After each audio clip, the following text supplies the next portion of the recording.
दोस्तों good evening. आज अपन Rajasthan police सामान्य विज्ञान का फर्स्ट क्लास स्टार्ट करते हैं। दोस्तों मैं इंजीनियर पीसी सर घोषराणा आपका हार्दिक अभिनंदन करता हूं पीसी इलेक्ट्रिकल चैनल में। दोस्तों आपसे यही रिक्वेस्ट है कि आप पीसी इलेक्ट्रिकल चैनल को यूट्यूब पर जाकर सब्सक्राइब करें, अपने दोस्तों से करवाएं। आज अपन बात करते हैं दोस्तों राजस्थान पुलिस साइंस की क्लास की बात करते हैं। दोस्तों राजस्थान पुलिस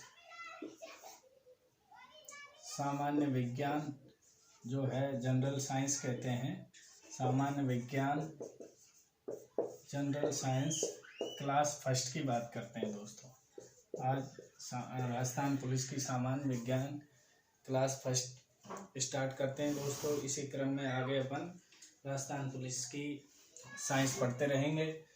टोटल 90 घंटे में राजस्थान पुलिस की साइंस क्लियर कर लेंगे। दोस्तों अपन प्रतिदिन एक एक वीडियो रेगुलर डालते रहेंगे और प्रत्येक रविवार के इसके क्वेश्चन भी विगत परीक्षाओं में आए हुए क्वेश्चन भी आपको उपलब्ध कराए जाएंगे। तो सबसे पहले बात करें दोस्तों रसायन विज्ञान। रसायन विज्ञान क्या होती है? रसायन विज्ञान क्या होती है जिसे कि अपन केमिस्ट्री कहते हैं। अपन क्या कहते हैं दोस्तों? केमिस्ट्री। तो केमिस्ट्री क्या होती है? अर्थात केमिकल की हिस्ट्री। एक तरीके से केमिस्ट्री क्या है कि जो रसायन पदार्थ होते हैं उनके रासायनिक संगठन व गुण धर्मों का अध्ययन करना। रसायन पदार्थों के रासायनिक संगठन वे उनके गुणधर्मों का अध्ययन करना। उनके गुणधर्मों का अध्ययन करना।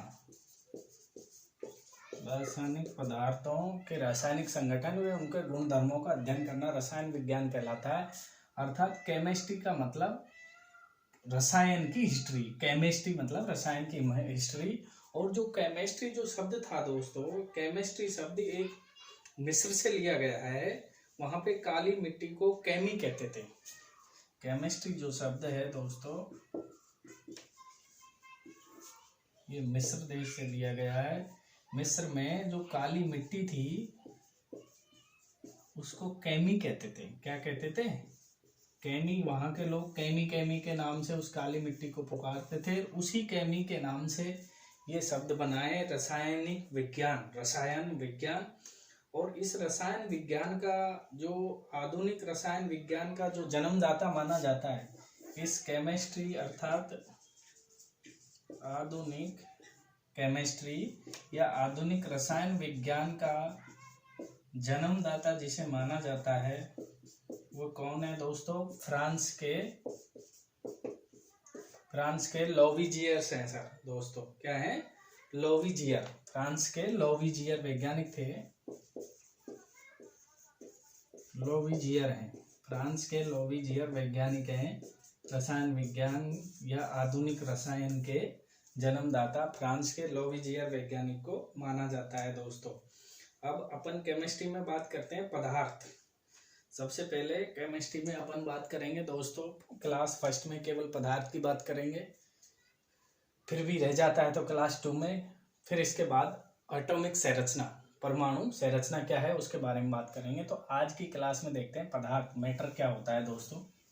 पदार्थ क्या होता है?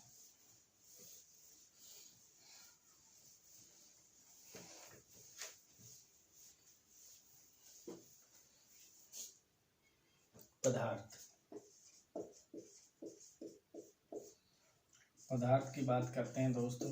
पदार्थ से इंग्लिश में मैटर कहते हैं। क्या कहते हैं दोस्तों? मैटर कहते हैं। तो पदार्थ क्या होता है? वह वस्तु, ब्रह्मांड में उपस्थित वह वस्तु जिसमें द्रव्यमान व आयतन मौजूद रहता है उसे पदार्थ कहते हैं। और ऐसी सारी वस्तुएं जो ब्रह्मांड में होती हैं, बहुत सारी वस्तुएं होती हैं ब्रह्मांड में उपस्थित का मतलब मौजूद कह सकते हैं। मौजूद, उपस्थित या मौजूद, ब्रह्मांड में उपस्थित ऐसी वस्तु जिसमें द्रव्यमान व आयतन होता है। द्रव्यमान व आयतन होता है, पदार्थ कहलाती है। वो वस्तु क्या कहलाती है दोस्तों? पदार्थ कहलाती है। वह वस्तु ब्रह्मांड में ऐसी प्रत्येक वस्तु या ब्रह्मांड में उपस्थित मौजूद ऐसी वस्तुएं जिनमें द्रव्यमान व आयतन होता है। ऐसी वस्तुएं जिनमें द्रव्यमान व आयतन होता है क्या कहलाती है दोस्तों? पदार्थ कहलाती है। और पदार्थ छोटे छोटे कणों से मिलकर बना है। पदार्थ किससे बनता है? पदार्थ छोटे छोटे कणों से मिलकर बनता है। पदार्थ छोटे छोटे कणों से मिलकर बना होता है। पदार्थ छोटे छोटे कणों से मिलकर बना होता है। अब अपन बात करें दोस्तों द्रव्यमान। तो द्रव्यमान क्या होता है? मास क्या है? मास क्या है? ब्रह्मांड में ऐसी सभी वस्तुएं जिनमें वजन होता है। जिनमें क्या होता है? वजन होता है। मास का एक तरीके से मतलब उनमें वेट होता है, जैसे किलोग्राम में हो या देखने में भारी लगती हो, उठाने में भारी हो। और जो ये द्रव्यमान होता है दोस्तों, ये ब्रह्मांड में सभी जगह स्थिर रहता है। अपन कहीं भी चल जाएंगे, सभी जगह जो द्रव्यमान रहता है वस्तु का, सभी जगह क्या रहता है? स्थिर रहता है। और आयतन क्या है? आयतन की वस्तु ने कितना स्थान घेरा, वस्तु ने कितना स्थान घेरा, उस चीज को अपन क्या कहते हैं? स्थान घेरना क्या कहलाता है? आयतन कहलाता है दोस्तों। तो आप मेरे इस टॉपिक का नाम है पदार्थ, और पदार्थ का मतलब होता है ब्रह्मांड में उपस्थित ऐसी सारी वस्तुएं या ब्रह्मांड में मौजूद ऐसी सारी वस्तुएं जिनमें द्रव्यमान होता है और क्या होता है? द्रव्यमान के साथ साथ आयतन होता है। उन वस्तुओं को पदार्थ कहते हैं दोस्तों। पदार्थ किसे कहते हैं? ब्रह्मांड में उपस्थित ऐसी सारी वस्तुएं जिनमें द्रव्यमान हो, अर्थात वे भारी हो, उनमें वजन हो, देखने में कैसी हो? भारी हो। ऐसी सभी वस्तुएं ब्रह्मांड की जिनमें द्रव्यमान हो और आयतन होता हो, अर्थात जो स्थान घेरती हो और जिनमें वजन होता हो, भारी होती हो, उन वस्तुओं को अपन क्या कहते हैं? पदार्थ कहते हैं दोस्तों। अब जैसे बात करें, उदाहरण के तौर पे बात करें तो किताब है। अब आप सबसे पहले किताब पढ़ते हैं, कंपटीशन या जब से कह सीखते हैं, किताब पढ़ते हैं। तो किताब क्या है? पेन क्या है? किताब, पेन, सूर्य, चंद्रमा, तारे, ये सब क्या हैं दोस्तों? सूर्य, चंद्रमा, तारे, ये सब क्या हैं? ये पदार्थ हैं दोस्तों। हवा, ग्रह, पानी, हवा, ग्रह, पानी, ये सभी क्या हैं दोस्तों? ETC बहुत सारे हैं। तो ये सभी चीजें क्या हैं? पदार्थ हैं। किताब भी एक पदार्थ है, क्योंकि किताब भी कागज के छोटे छोटे कणों से मिलकर बनती है। पेन भी एक पदार्थ है, वो भी छोटे छोटे कणों को मिलकर बनता है। सूर्य भी एक पदार्थ है, छोटे छोटे खगोलीय पिंडों को मिलाकर बनाते हैं। चंद्रमा भी एक पदार्थ है, तारे भी एक पदार्थ है, हवा भी एक पदार्थ है दोस्तों, और पानी भी एक पदार्थ है। तो ये सब क्या है? पदार्थ हैं। अब इससे आगे अपन बात करते हैं दोस्तों, पदार्थ का क्या क्रम होता है? पदार्थ कैसे बनता है? तो पदार्थ सबसे पहले कैसे बनता है? पदार्थ की बात करते हैं अपन। पदार्थ बनता कैसे है दोस्तों? तो सबसे पहले छोटे छोटे कण होते हैं। पदार्थ सबसे पहले छोटे कण होते हैं। जैसे छोटे छोटे कण हैं, उन कणों को मिला के, कणों से जो बड़ा होता है वो परमाणु होता है। जब छोटे छोटे कणों को मिलाते हैं अपन, छोटे छोटे कणों को मिलाते हैं, छोटे छोटे कण से क्या बनता है? परमाणु बनता है। और परमाणु को मिलाते हैं तो क्या बनता है दोस्तों? अणु बनता है। और अणुओं को मिलाने पर जो बनता है उसे क्या कहते हैं? पदार्थ कहते हैं। उसे क्या कहते हैं? पदार्थ कहते हैं। तो छोटे छोटे कणों को मिलाकर क्या बनेगा? छोटे छोटे कणों को मिलाएंगे तो क्या बनेगा? परमाणु बनेगा।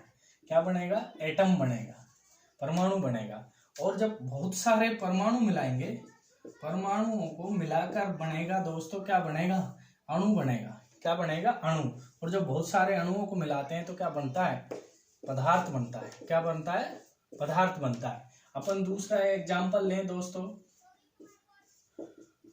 बूंदी का लड्डू। जैसे शादी ब्याहों में ये तो सबने खाया होगा, बूंदी गोंदी का लड्डू, गोंदी का लड्डू कह दो, गोंदी का लड्डू दोस्तों।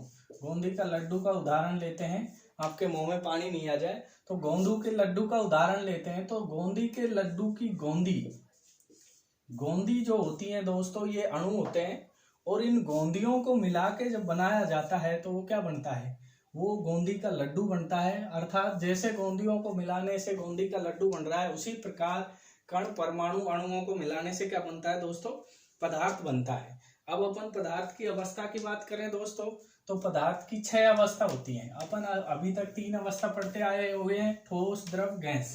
आज अपन बात करेंगे तीसरी, चौथी और पांचवी, छठी अवस्था की। पदार्थ की छठी अवस्था कौन सी होती है दोस्तों, तो अपन बात करते हैं पदार्थ की अवस्था। तो आपको पता है पदार्थ की कितनी अवस्था होती है दोस्तों, पदार्थ की 3 अवस्था होती है। कौन सी अवस्था होती है, 3 अवस्था होती हैं, जिन्हें अपन क्या कहते हैं, ठोस, पहली ठोस, दूसरी द्रव और तीसरी गैस। पदार्थ की 3 अवस्था होती हैं, ठोस, द्रव, गैस। चौथी जो अवस्था होती है दोस्तों, पदार्थ की जो चौथी अवस्था होती है उसे प्लाज्मा कहते हैं। पदार्थ की चौथी अवस्था कौन सी होती है दोस्तों, प्लाज्मा कहते हैं इसे। और ये किस रूप में पाई जाती है, प्लाज्मा द्रव रूप में पाई जाती है, इसे प्लाज्मा कहते हैं। और प्लाज्मा द्रव रूप में पाई जाती है, यह है द्रव रूप में पाई जाती है, द्रव रूप में पाई जाती है। अब पदार्थ की 5वीं अवस्था की बात करें दोस्तों, तो 5वीं पदार्थ की जो अवस्था होती है वो कौन सी होती है, पदार्थ की 5वीं अवस्था बोल्स आइंस्टाइन कैंडिडेट होती है, बीईसी होती है, इसे कहते हैं बोल्स आइंस्टाइन कैंडिडेट। इसी प्रकार छठी जो अवस्था होती है उसे कहते हैं फर्मोनिक कंडेंसेंट, फर्मोनिक कंडेंसेंट और कंडेंसेंट ही इसे कहते हैं। छठी अवस्था होती है दोस्तों FIC, फर्मोनिक कंडेंसेंट, फर्मोनिक कंडेंसेंट। तो ये पदार्थ की 6 अवस्था होती है दोस्तों। इससे आगे बात करते हैं पदार्थ के कणों के गुण। पदार्थ कणों से मिलकर बना रहता है, तो कणों के क्या गुण होते हैं, उसके बाद अपन पदार्थ की एक एक अवस्था पढ़ेंगे। पहले पदार्थ के कणों के गुण पढ़ लेते हैं। पदार्थ की अवस्था अपन अभी डिटेल में पढ़ेंगे, डिटेल में अभी पढ़ते हैं, उससे पहले पदार्थ के गुण पढ़ लेते हैं डिटेल में। तो पदार्थ के गुण की बात करते हैं पहले दोस्तों। ये पदार्थ की अवस्था पढ़ ली, तो पदार्थ कैसे बना, पदार्थ छोटे छोटे कणों से मिलकर बना, तो पदार्थ के कणों में क्या गुण होना चाहिए, पदार्थ कणों को मिलाकर बनता है, कणों को मिलाकर बनता है। तो पदार्थ के कणों के गुण, पदार्थ के कणों के गुण, पदार्थ के कणों के गुण। तो पहले गुण की बात करते हैं दोस्तों अपन, पदार्थ के कणों के बीच रिक्त स्थान होता है। पहला गुण क्या है कि पदार्थ के कणों के बीच रिक्त स्थान होता है, पदार्थ के कणों के बीच रिक्त स्थान होता है। पदार्थ के कणों के बीच क्या होता है दोस्तों, रिक्त स्थान होता है। अपन इस बात पे डिस्कस करते हैं, पदार्थ के कणों के बीच रिक्त स्थान होता है, तो इस चीज को अपन डिटेल में देखते हैं दोस्तों। जैसे ये कोई पानी का गिलास है दोस्तों, इसमें यहाँ तक अपन ने पानी भर दिया, और पानी भरने के बाद अपन इस गिलास में चीनी डालते हैं दोस्तों। क्या डालते हैं, चीनी डालते हैं। तो आपने देखा होगा चीनी के घुल जाने पर क्या पानी का लेवल चेंज होगा, चीनी या शक्कर के घुल जाने पर पानी का लेवल चेंज होगा,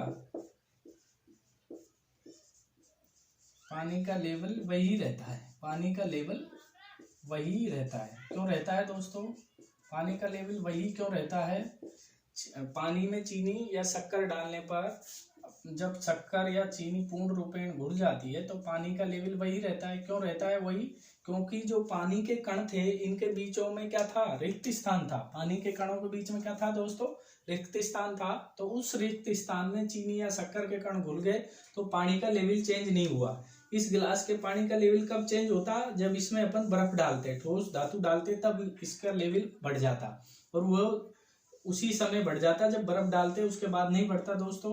तो अपन बात करते हैं पदार्थों के बीच रिक्त स्थान होता है, तो इसको अपन समझते हैं किसी पानी गिलास में पानी है, उसमें चीनी शक्कर डालने पर पानी का लेवल, चीनी शक्कर पानी में घुल जाने पर या पिघल जाने पर पानी का लेवल वही होता है। इससे यह सिद्ध होता है कि पदार्थ के कणों के बीच में क्या होता है, रिक्त स्थान होता है।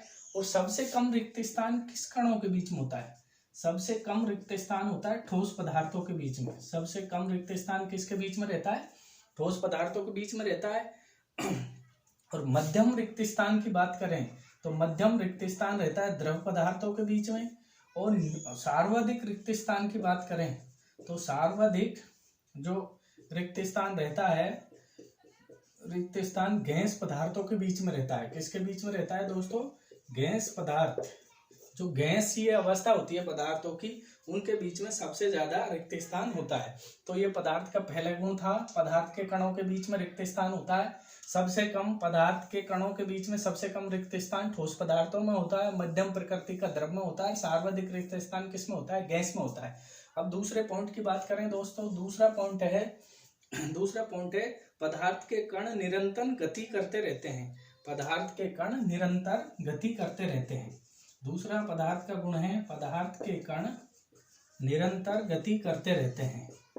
दूसरा गुण क्या है, पदार्थ के कण निरंतर गति करते रहते हैं।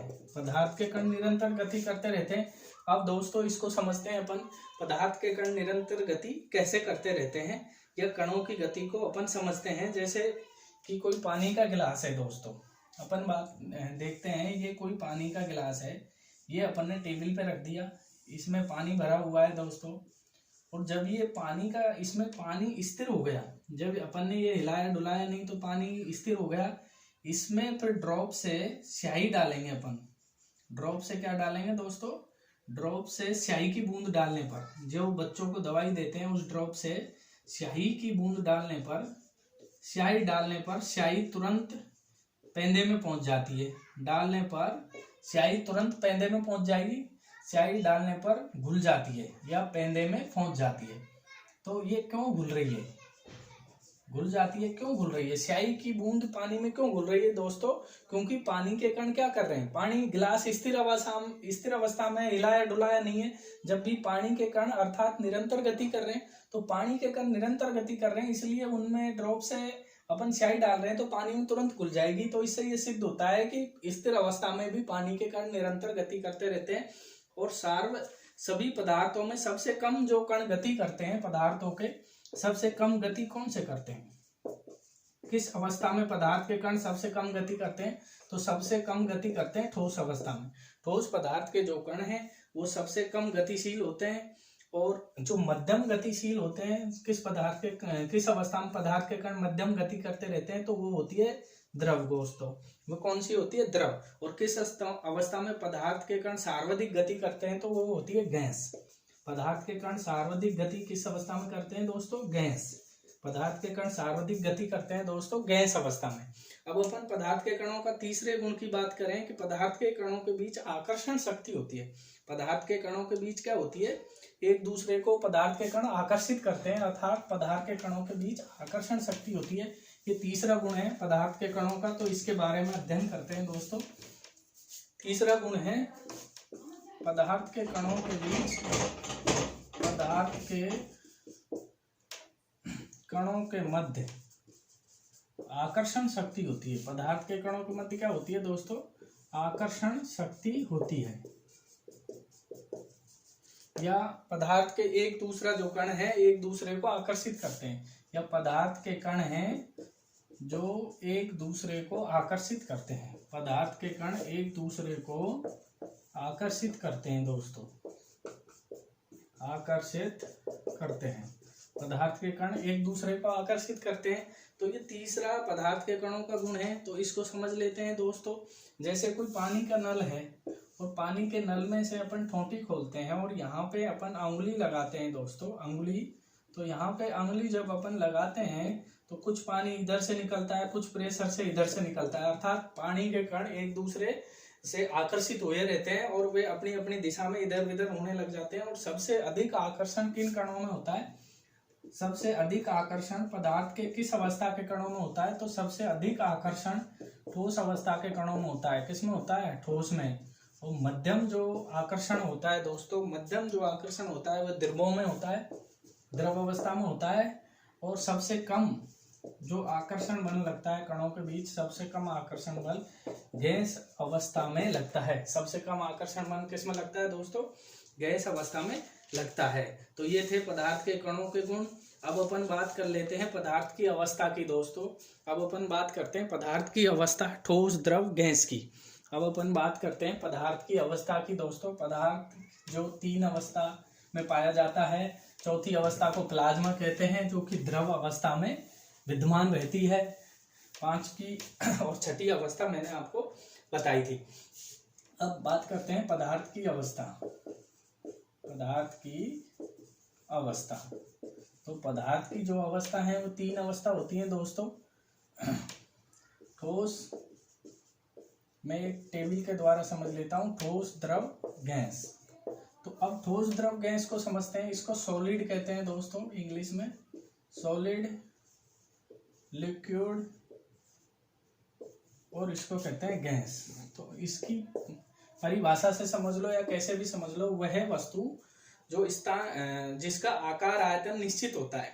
क्या निश्चित रहता है? आकार आयतन निश्चित रहता है, उसे ठोस वस्तु कहते हैं। उसे क्या कहते हैं? ठोस वस्तु कहते हैं। और वह वस्तु जिसका आकार अनिश्चित होता है परंतु आयतन निश्चित होता है, उसे द्रव कहते हैं। और आकार आयतन दोनों अनिश्चित होते हैं, उसे अपन क्या कहते हैं? गैस कहते हैं दोस्तों। तो अब अपन बात करें इसमें आकार और आयतन, ये दोनों चीज स्थिर रहते हैं। आकार आयतन दोनों निश्चित रहते हैं। क्या रहते हैं? निश्चित। तो वह वस्तु जिसका आकार व आयतन दोनों निश्चित रहते हैं, उसे क्या कहते हैं अपन? ठोस वस्तु कहते हैं। अब इसकी बात करें तो इसमें जो आकार है और आयतन, इसमें आयतन तो निश्चित रहता है दोस्तों। आयतन तो निश्चित रहता है। जैसे 10 किलो गैस है, वो 10 किलो पानी है तो वो 10 किलो ही रहेगा। परंतु जो आकार है ये अनिश्चित रहता है। ये अनिश्चित इसलिए रहता है कि आप 10 लीटर पानी को बाल्टी में भरोगे तो बाल्टी भर जाएगी, परंतु उसी 10 लीटर पानी को आप बड़ी कोई परात में लोगे तो वो पेंदे पेंदे में 1 आंगल चढ़ेगा, बाल्टी में ज्यादा चढ़ गया। तो जो इसमें आकार होता है द्रव पदार्थों का, आकार पात्र की साइज के निर्भर करता है। पात्र की साइज पर निर्भर करता है। किस पर निर्भर करता है? पात्र की साइज पर आकार निर्भर करता है। अर्थात द्रव पदार्थों का आकार अनिश्चित होता है, आयतन क्या होता है? निश्चित होता है। और गैस पदार्थों की बात करें दोस्तों, तो इसका आकार व आयतन दोनों अनिश्चित होते हैं। आकार व आयतन दोनों अनिश्चित होते हैं, अर्थात आकार भी अनिश्चित रहता है दोस्तों, अनिश्चित रहता है।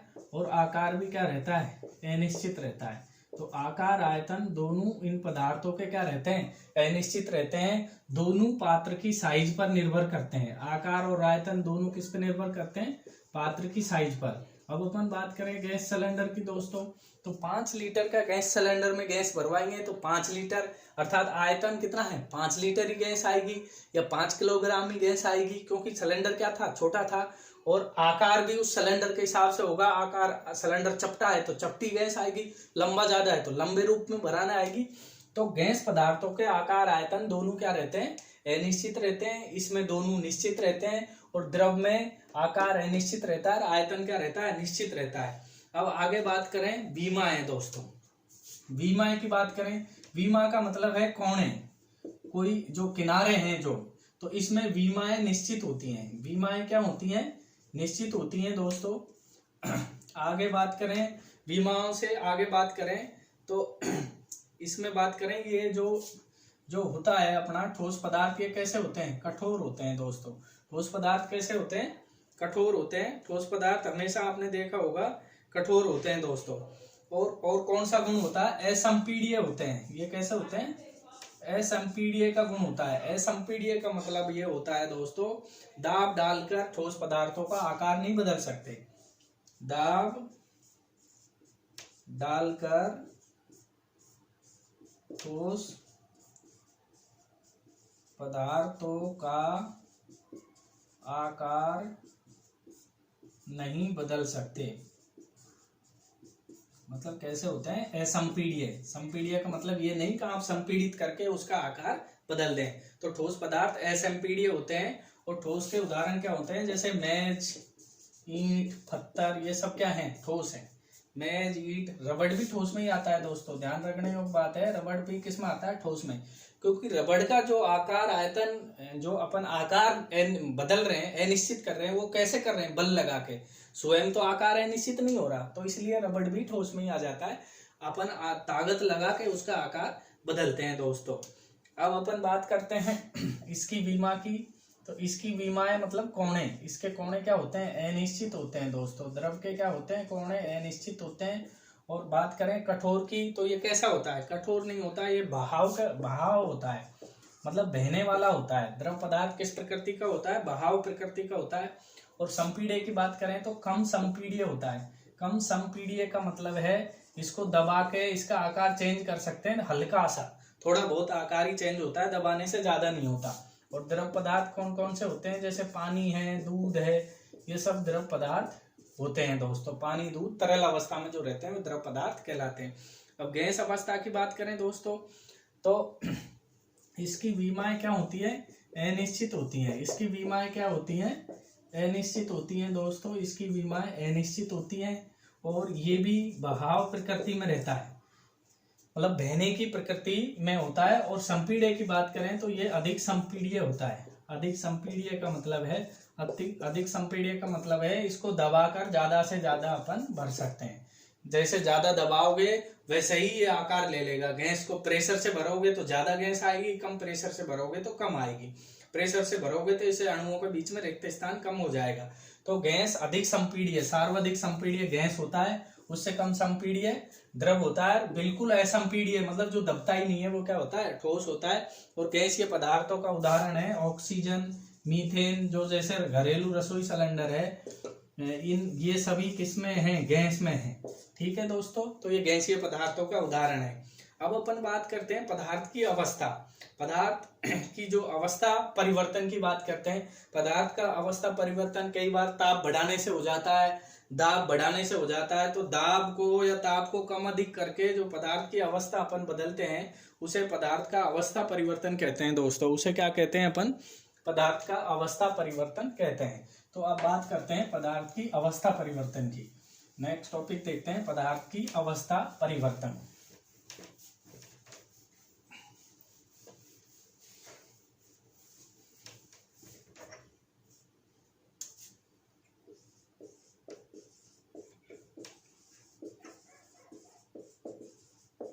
पदार्थ की अवस्था परिवर्तन। पदार्थ का अवस्था परिवर्तन या पदार्थ की अवस्था परिवर्तन। तो पदार्थ का अवस्था परिवर्तन देखते हैं दोस्तों। अवस्था परिवर्तन दो तरीके से कर सकते हैं, या तो ताप को बढ़ाकर या ताप को घटाकर, या दाब प्रेशर को बढ़ाकर या प्रेशर को कम करके। दो तरीके से अपन पदार्थ का अवस्था परिवर्तन कर सकते हैं दोस्तों। तो अपन पहले ताप की बात करें तो जैसे पदार्थ तीन अवस्था में रहता है, ठोस, द्रव और गैस दोस्तों। किस अवस्था में रहता है? ठोस, द्रव, गैस। अब जैसे बर्फ की बात करें, बर्फ क्या है? ठोस अवस्था में है। और जब बर्फ का ताप बढ़ाएंगे, ताप अपन बढ़ाएंगे, टी, ताप का मतलब है टी, टेम्परेचर। ताप को यहाँ टी से डिनोट कर रहे हैं। तो अपन ताप बढ़ाएंगे दोस्तों, बर्फ का ताप बढ़ाएंगे तो बर्फ का क्या बन जाएगा? जल बन जाएगा। क्या बन जाएगा? जल। पानी बन जाएगा बर्फ का। कब बनेगा? जब अपन ताप बढ़ाएंगे। और जब ताप और बढ़ाएंगे जल का, तो जल की दोबारे से ताप बढ़ाएंगे तो जल का क्या बन जाएगा? वाष्प। वाष्प का मतलब गैस बन जाएगी। जल की क्या बन जाएगी दोस्तों? गैस बन जाएगी। फिर अपन दोबारा से ताप को कम करेंगे तो वो जो गैस बनी थी उसका क्या बन गया? दोबारा से जल बन जाएगा। और फिर दोबारा से ताप कम करेंगे, उस जल को फ्रीजर आदि में रखेंगे तो दोबारा से उस जल की क्या बन जाएगी? बर्फ बन जाएगी। तो इस प्रकार से ताप को कम अधिक करके अपन पदार्थ की अवस्था परिवर्तित कर सकते हैं। क्या कर सकते हैं दोस्तों? पदार्थ की अवस्था परिवर्तित कर सकते हैं। अब दाब की बात करें, दाब से कैसे कर सकते हैं? तो गैस, द्रव और ठोस। गैस, द्रव, ठोस। तो अपन जब गैस का प्रेशर कम करते हैं, पहले प्रेशर बढ़ाने की बात कर लें, जब प्रेशर बढ़ाते हैं तो गैस द्रव में बदल जाता है दोस्तों, और द्रव का फिर प्रेशर दाब बढ़ाते हैं तो जो द्रव पदार्थ है वो किस में बदल जाता है, ठोस में बदल जाता है। और जब प्रेशर कम करते हैं तो ठोस द्रव में बदल जाता है, और जब और प्रेशर कम करते हैं तो द्रव किस में बदल जाता है, गैस में बदल जाता है। तो इस प्रकार अपन ताप को परिवर्तित करके भी पदार्थ का जो अवस्था परिवर्तन कर सकते हैं दोस्तों। अब तापमान परिवर्तन के प्रभाव की बात करेंगे अपन। भाई तापमान परिवर्तन से क्या क्या प्रभाव अपने पदार्थों के अंदर होते हैं, जैसे गलनांक बिंदु क्या होता है, क्वथनांक बिंदु क्या होता है, ऊर्ध्वपातन क्या होता है, विक्षेपण क्या होता है, वाष्पीकरण क्या होता है, हिमांक क्या होता है, ये अपन जनरल साइंस क्लास 2 में देखेंगे दोस्तों। General science RP class 2, Rajasthan police class 2 कल लेके आएंगे, उसमें देखेंगे। ये वीडियो बहुत लंबी हो जाएगी, तो आज के लिए इतना ही, धन्यवाद। जनरल साइंस क्लास 2 में अपन देखेंगे कि हिमांक क्या होता है, क्वथनांक क्या होता है, गलनांक क्या होता है, अर्थात तापमान परिवर्तन के कारण पदार्थ पे क्या परिवर्तन होते हैं दोस्तों। थैंक यू, आज के लिए इतना ही, धन्यवाद। अगर ये जनरल साइंस की क्लास अच्छी लगी तो अपने दोस्तों को शेयर करें, वो दोस्तों चैनल को सब्सक्राइब करें। थैंक यू, धन्यवाद।